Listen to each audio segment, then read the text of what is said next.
In this quick guide, I will show with you how to log in online in Nordea Bank. So all you have to do, go to Google, search for Nordea Bank.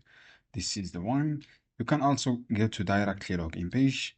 I choose the go to official website here to see this page. From here, click on login. You have multiple choice to log in. You have Norway, you have Sweden. In this case, I choose Denmark. This one. Just write accept this all option. From here, choose the login option here, and then click your you can log in with your ID. Just write your ID here. You can log in with ID app. Click ID app.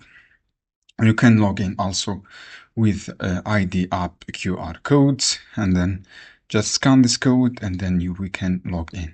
So friends, this is how you can do to log in. I hope this guide helpful for you. Don't forget, give like, give share this video for more content. You can also use the app, download this app to log in with your own information. Any question down below in the comments and I will answer your question.